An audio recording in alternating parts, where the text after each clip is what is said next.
সকালে ঘুম ভেঙে ফিজা অবাক। নিজের বিছানার অর্ধেক জুড়ে শুধু ঝুমকো জোড়া, বাহারি রং থেকে শুরু করে স্বর্ণ, সাথে কিছু ডায়মন্ডও চকচক করছে। ফিজা হতভম্ব হয়ে তাকিয়ে থেকে ভাবলো হয়তো সে স্বপ্ন দেখছে। চোখ বন্ধ করে নিল সে। তখন কানে কানে মোলায়েম শব্দ, স্বপ্ন নয়, সব বাস্তব, তুমি চোখ খোলো সুগন্ধি ফুল। আবরাজের কণ্ঠ কানে আসতে ফিজা চোখ মেলে তাকালো। স্থির দৃষ্টি হলো ওয়াশরুমের দরজায় দাঁড়ানো, কোমরে টাওয়েল পেঁচানো আবরাজ খানকে দেখে। সে বিস্ময়ে ঘোর থেকে বলে উঠল, এসব কি আবরাজ, এতগুলো? আমি এত জোড়া দুল দিয়ে কি করব? পরবে। এদিকে শাড়িগুলো রাখায় আপনার কাপড় রাখতে অসুবিধা হচ্ছে, আর আপনি উফ, পাগল করে দিবেন আমায়। ফিজা মন খারাপ সাথে হতাশ হয়ে বলে। আবরাজ কিছু ভেবে আবার বলল, সন্ধ্যায় সারপ্রাইজ আছে, অপেক্ষা করো। এরপর রেডি হয়ে বইয়ের কপালে চুমু খেয়ে বেরিয়ে গেল। ফিজা তখনও বিছানায় আধশোয়া হয়ে ভাবে কিছু। সকালে ফিজা নিচে এসে শাশুড়িকে হাতে হাতে রান্নাঘরে সাহায্য করলো। ইলা বেগম যদিও না করলেন, তবুও তিনি খুশি। পুত্রবধূ তারই মতো রান্নাঘরে কাজ করতে ভালোবাসে। নাস্তা তৈরি করে ফিজা শ্বশুরমশাইকে ডেকে আনলো। মেহরিন সকাল সকাল বেরিয়েছে। আব্রাহাম ত্রিনা আগে থেকে নাস্তা টেবিলে ছিল। আব্রাহাম নাস্তা করে চলে গেল। ইলা বেগম মহিতা বেগমকে নিয়ে বসলেন। মিলন খান এসে নিজেও বসলো। ফিজাকে ডেকে পাশে বসালো। প্লেটে নিজে নাস্তা তুলে দিলেন, মাথায় হাত বুলিয়ে বললেন, দীর্ঘদিন বাঁচো। ফিজা হাসলো। মিলন খানের এই কথার মানে ফিজা বুঝতে পেরেছে। আবরাজের জন্যই হয়তো এই কথা বলেছেন। ঘরের ছেলে যে ঘরে ফিরেছে। একটা রুম, ছোটখাটো একটা শাড়ি শপিং মল বলা চলে। শাড়িগুলো কি সুন্দর করে হ্যাঙ্গারে ঝুলিয়ে রাখা। কয়েক জোড়া মেয়েলি জুতো একটা র্যাকে সুন্দর করে সাজানো। ছোটখাটো একটা ড্রেসিং টেবিল, যার সবটা জুড়ে রয়েছে হরেক রকমের চুড়ি, কানের দুল, বিভিন্ন হাতের রিং, ম্যাচিং ম্যাচিং লিপস্টিক, কয়েকটা দামি ব্র্যান্ডের পারফিউমের কাচের কারুকাজের বোতল। রুমের ভেতর একটা ছোট রুম। আবরাজ সব দিকে চোখ বুলিয়ে নিয়ে একটা কানের দুল হাতে তুলে নিল। সেটা ঘুরিয়ে ফিরিয়ে দেখতে দেখতে বলল, পারফেক্ট সাব্বির। সাব্বির দরজায় দাঁড়িয়ে। ফিজা বাড়ি নেই, মহিতা বেগমের সঙ্গে বেরিয়েছে বিকেলে। আবরাজের জন্য অবশ্য সুবিধা হয়েছে। আবরাজ সাব্বিরকে নিয়ে বেরিয়ে এলো। সাব্বির অল্প স্বল্প আর চোখে রুম ত্যাগ করার আগে একবার দেখলো। আবরাজ খানের রুমে আসার সৌভাগ্য তার হয়েই থাকে, তবে কোনো দিক ভালো করে লক্ষ্য করার মতো দুঃসাহস নেই। আবরাজ সেটা পছন্দ করে না। সেখানে ফিজা নামের রমণী 4 বছর ওই রুমে ছিল। তার জন্য অনায়াসে আসা যাওয়া পানির মতো সহজ ছিল। আবরাজ খান কিছুই বলেনি এ ব্যাপারে। বলবে কি, নিজের বউ হয় মেয়েটা তার। ইলা বেগম রাতে রান্নার প্রস্তুতি করছে। লিভিং রুম থেকে আবরাজ মাকে ডেকে পাঠালো। ত্রিনা বসে আছে একটা সিঙ্গেল সোফায়, হাতে ফোন। ইলা বেগম একটা ট্রে বুয়ার হাতে দিয়ে সাথে এলো। বুয়া ট্রে রেখে চলে গেল। ট্রেতে একটা গ্লাসে জুস আর একটা মগে কফি রয়েছে। আবরাজ কফির মগটা তুলে চুমুক দিল। আশেপাশে যে কেউ আছে সে ব্যাপারটা সম্পূর্ণ অগ্রাহ্য করে গেল আবরাজ। ত্রিনাও নিজের উপস্থিতি জানান দিল না। ইলা বেগম ছেলের পাশে বসে ছেলের কপালের আশেপাশের চুলগুলো আলতো হাতে সরিয়ে দিলেন, মুখে হাত বুলিয়ে দিলেন। আবরাজ গম্ভীর কণ্ঠে বলে উঠল, ও বাড়ি ফিরবে কখন আম্মু? কাল সকালে চলে আসবে আব্বা, অনেকবার করে বলে গিয়েছে। ইলা বেগম হাসি হাসি মুখে বলে। আবরাজ মায়ের সরল মুখের দিকে তাকিয়ে এরপর বসা ছেড়ে উঠে দাঁড়ালো। পাশে দাঁড়ানো সাব্বির স্যারের মতিগতি বোঝার চেষ্টা করে। আবরাজ ব্লেজার টেনে হাঁটা ধরে সদর দরজার দিকে। সাব্বির পেছনে দৌড়ায়। ইলা বেগম পেছন থেকে ছেলেকে ডাকতে গিয়েও থেমে যায়। এরপর ত্রিনার দিকে একবার তাকিয়ে ফের রান্নাঘরে গেল। ত্রিনা টলমল চোখে আবরাজে যাওয়ার পথে তাকিয়ে থাকে। আব্রাহাম আর জুনায়েদের বয়সের বেশ তফাৎ রয়েছে, তবে তাদের মধ্যে সম্পর্ক ভালো ছিল জার্মানি থাকতে। কিন্তু গতকাল জুনায়েদ আসার পর থেকে আব্রাহাম একবারও কথা বলেনি নিজ থেকে তার সাথে, সম্পূর্ণ এড়িয়ে চলছে। জুনায়েদের অবশ্য এতে কিছু আসে যায় না। সে নিজ থেকে ঘুরতে বেরিয়েছে আজ। ত্রিনাকে বলেছিল, তবে ত্রিনা আসেনি। জুনায়েদ গাড়ি ড্রাইভ করতে করতে আওড়ালো, সাইকো মেয়ে মানুষ। গাড়ি থেকে নেমে আগে জুনায়েদ একটা ক্যাফেতে বসলো। রাতের পরিবেশ বেশ দারুণ দেখতে ক্যাফেটা। তখন নজরে পড়ল ওর সামনের একটা টেবিলে আব্রাহাম বসা, সাথে একটা মেয়ে। মেয়েটার পেছনটা দেখা যাচ্ছে। পেছন থেকে চেনার উপায় নেই, তবু জুনায়েদের বিচক্ষণ দৃষ্টি ঠিকই চিনে ফেলে সেই রমণীকে। বাঁকা হেসে টেবিল ছেড়ে উঠে গেল। হাত দিয়ে ইশারা করে ওয়েটারকে কফি দিতে বলে নিজে গিয়ে বসলো আব্রাহামের পাশে। আচমকাই কেউ পাশে বসায় আব্রাহাম সহ উল্টো দিকে বসা রমণী কিছুটা চমকে উঠলেও নিজেদের ধাতস্থ করতে বেশি সময় নিল না। আব্রাহাম গুরু গম্ভীর কণ্ঠে বলে উঠল, তুমি এখানে কি করব বলো? তোমরা তো ডোন্ট কেয়ারে রেখে দিয়েছ আমায়। জুনায়েদ সামনের টেবিলে বসা রমণীর দিকে তাকিয়ে বলে উঠল। আব্রাহাম গুরু গম্ভীর। জুনায়েদের রসিকতার সুর ভালো লাগে না তার। সে সামনে রমণীকে উদ্দেশ্য করে বলল, ভাবি বাড়ি যান, আমার ড্রাইভার আপনাকে পৌঁছে দেবে। ফিজা সাথে সাথে উঠে দাঁড়ালো। ব্যাগটা কাঁধে তুলে কিছু না বলে বেরিয়ে এলো দ্রুত পায়ে। গতকালের করা আবরাজের বিহেভিয়ার ছিল অদ্ভুত। সে চায় না ফিজা জুনায়েদের সাথে কথা বলে। ফিজা অক্ষরে অক্ষরে পালন করলো যেন তা। জুনায়েদ ফিজার পিঠের দিকে তাকিয়ে রইল। আব্রাহাম দাঁতে দাঁত চেপে বলে উঠল, অন্য কারোর ব্যক্তিগত নারীকে এভাবে নজর দিতে হয় না। আমি অন্য কারো ব্যক্তিগত নারীর দিকে নজর দিচ্ছি, তুমি তো নিজের ভাইয়ের বউয়ের দিকে নজর দাও। আব্রাহামের চোয়াল শক্ত হয়ে আসে ঘৃণিত এই কথায়। আব্রাহাম ঘাড় কাত করে বলে উঠল, আমি ভাইয়ের বউকে নিজের বোনের নজরে দেখি, তোমার মতো জঘন্য দৃষ্টিতে দেখি না। আগে দেখতে, এখন দেখি না। আমার পার্সোনালিটি এতটাও খারাপ নয় যে সে অন্য কারো বউ এটা জানার পরও তার পেছনে পড়ে থাকবো। হ্যাঁ, একসময় আমি তাকে ভালোবাসতাম, বাট সেটা শুধু আমার তরফ থেকে ছিল। আব্রাহামের কড়া জবাব। জোনায়েদ কিছু বলে না, আর ভাবার বিষয় আছে এখানে। কিন্তু মেয়েটার মধ্যে কিছু একটা আছে। জোনায়েদ জানে না কি আছে, তবে মেয়েটাকে এক রাতের জন্য হলেও তার চাই। ফিজা ক্যাফে থেকে বেরিয়ে আব্রাহামের গাড়ির কাছে এসে দাঁড়ালো। রাত আনুমানিক 9:30। ফিজা একবার ভাবলো বাড়িতে সে উবার কিংবা অন্য কিছু দিয়ে চলে যাবে, কিন্তু রাত বেড়েছে, একা যাওয়ার সাহস করে না। আব্রাহাম তার এক সময়ের খুব নিকটবর্তী বন্ধু, এখন আবার দেবর। বেশি কিছু না ভেবে গাড়িতে ওঠার সিদ্ধান্তে উপনীত হলো, তবে গাড়িতে সিটে বসতে পারলো না। গাড়ির দরজা গাড়ির ড্রাইভার খুলে দেওয়া মাত্র কেউ ঝড়ের বেগে যেন উড়ে এলো। হ্যাসকা টানে গাড়ি থেকে 2 হাত দূরে টেনে নিয়ে এলো। গাড়ি চেক করার প্রয়োজন মনে করলো না। নিজের দানবীয় হাতের সাহায্যে কোমর জড়িয়ে ধরলো মেয়েটার, লম্বা চওড়া কাঁধে তুলে হাঁটা ধরলো উল্টো ঘুরে।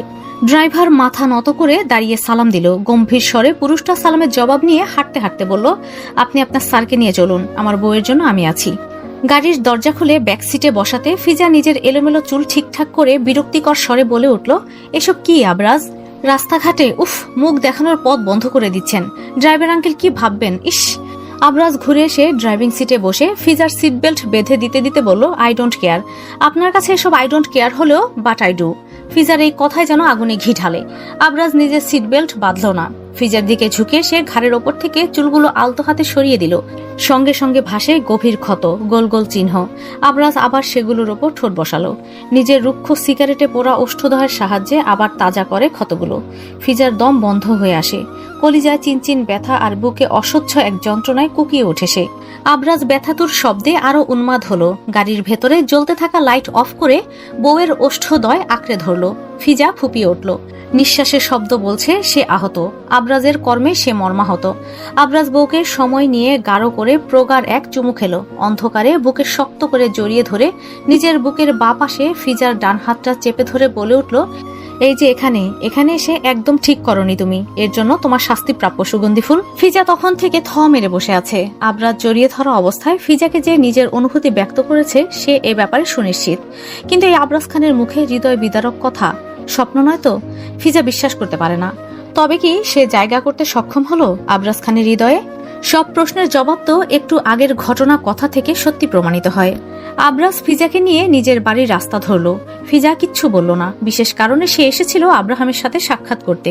কথা হয়েছে, এখন বাকি কথা সে নিজের মায়ের সাথে বলবে। গাড়ি হঠাৎ থেমে গেল। ফিজা আশেপাশে তাকিয়ে দেখলো একটা 5 তারকা রেস্টুরেন্টের সামনে এসে গাড়ি থামিয়েছে আবরাজ। ফিজা তাও প্রশ্ন করলো, গাড়ি থামালেন যে? দুপুরে খেয়েছিলে? বাড়িতে রান্না হয়নি শুনলাম। ফিজা থতমত খেলো। আবরাজ এটা কি করে জানলো? সে বাড়িতে যাওয়ার পরই জানতে পেরেছিল মেহেরিনকে আবরাজ বিয়ের প্রপোজাল দিয়েছে। কিন্তু এটা কেমন প্রপোজাল? ভাবির বোনকে ডিরেক্ট বিয়ের প্রস্তাব, তাও আবার পরিবারের কারোর সাথে এই ব্যাপারে কথা বলেনি, বাবা মা আছে। এভাবে কিছু হয় নাকি? মেহেরিন বাড়িতে ছিল না, তাই মেহেরিনের সাথে কথা হয়নি। তবে রাতে এ ব্যাপারে কথা বলবে মনস্থির করেছিল। মেহেরিন নিজেই অফিস থেকে ফোন করে বোনকে রাতে থাকতে বলেছিল।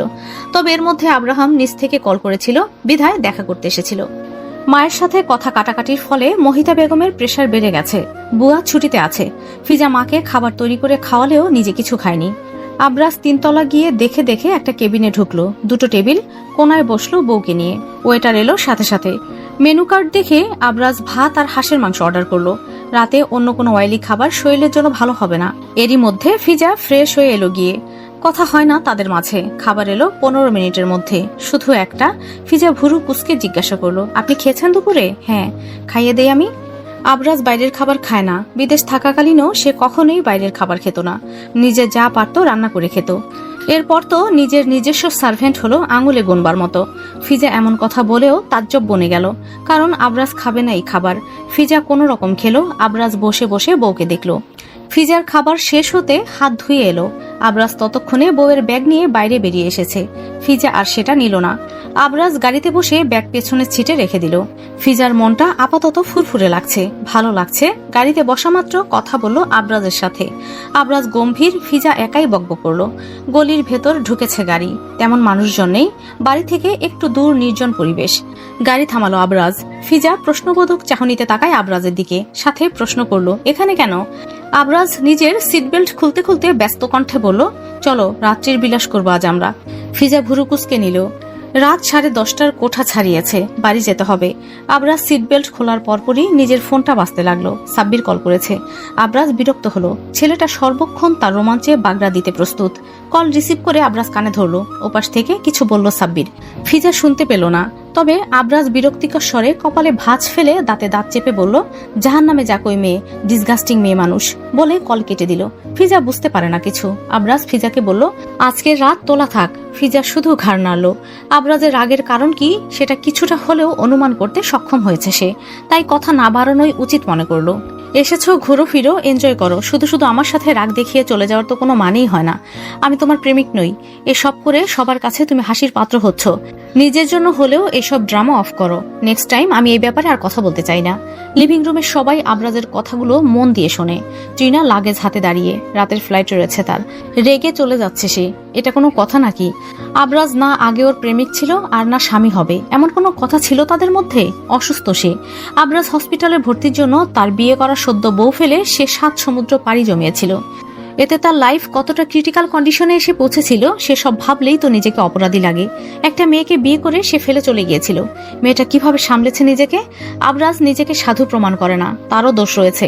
দোষ নয়, অপরাধী সে। পাপ কাজ করত সে। মানুষ খুন করার মতো জঘন্য অপরাধ রয়েছে তার। এজন্য তো নিজের জীবন সাফার করতে হলো। গুলিবিদ্ধ হয়ে দীর্ঘদিন কোমায় এবং পেটে ধারালো অস্ত্রের জখম। এসবের জন্য সে কাউকে দোষ দেয় না। নিজের কাজের জন্যই তার শত্রুর সংখ্যা হয়েছে প্রায়। তবে ট্রিনার জেদ তাকে মেয়েটাকে দোষী ভাবতে বাধ্য করে। সে যদি জেদ ধরে বসে না থাকতো তবে আবরাজ হয়তো হন্তদন্ত হয়ে ছুটে গিয়ে বিপদের মুখে পড়তো না। সবকিছু বাদ, তার বিয়ে হয়েছে এটা জানার পরও এমন করার মানে কি? আবরাজ চল শক্ত করে দাঁতে দাঁত চেপে দাঁড়িয়ে রইল। এর মধ্যে ট্রিনা আবরাজের শরীরে হাত রাখলো, জড়িয়ে ধরার প্রয়াস চালালো। আবরাজ ট্রিনাকে নিজের থেকে ছাড়িয়ে নিল। ট্রিনা পাগলের প্রলাপ করতে লাগলো, আবরাজ প্লিজ ডিভোর্স দাও মেয়েটাকে। আমার বাবার সবকিছু আমার, তুমি সব পাবে, রাজার হালে থাকবে, আমার মতো সুন্দরী একটা মেয়ে পাবা, আমরা জার্মান সেটেল হব, প্লিজ আবরাজ। ট্রিনা হয়তো এবার অন্তত বুঝবে ভেবেছিল আবরাজ, তবে তার কিছুই হলো না। উল্টো আরো এসব বলছে। আবরাজ চল শক্ত করে আওড়ালো, স্টুপিড মেয়ে। রাগ হলেও সে নিজেকে সামলে নিল, বলল, হ্যাঁ সুন্দরী তুমি, তবে আমার চোখে না। এরপর ফিজার দিকে তাকিয়ে মোলায়েম স্বরে বলে উঠল, আমার চোখে আমার বিবাহিত স্ত্রী পৃথিবীর সবচেয়ে সুন্দরীতম নারী, যার নামে আবরাজ খান নিজেকে উৎসর্গ করেছে। কে কি বলবে, এমন পরিস্থিতিতে কি বলা উচিত কার? তবে কোনো ভদ্র পরিবেশে এই সব কিছু দৃষ্টিকটু। মিলন খান ছেলের ওপর ভরসা রেখে চুপ ছিলেন এত সময়। ভেবেছিল ব্যাপারটা ছেলে হ্যান্ডেল করে নেবে। ছেলের এখানে কিছুটা হলেও দুর্বলতা আছে ভেবে নিয়েছিল। তিনি ছেলের স্পষ্ট উক্তি শুনে নিশ্চিত হলেন ট্রিনাকে সে কোনোদিন আশ্বাস দেয়নি। তবে এবার মনে হচ্ছে মুখ না খুললেই নয়। তিনি গম্ভীর চিত্তে ট্রিনাকে উদ্দেশ্য করে বলে উঠল, জেদ ভালো নয়, নিজে সুস্থ হও, আশা করছি সব ঠিকঠাক হয়ে যাবে। এরপর রুমের দিকে চলে গেল। আব্রাহাম জুনায়েদ সদর দরজায় উপস্থিত। তখন কিছু একটা হয়েছে আন্দাজ করতে সক্ষম তারা।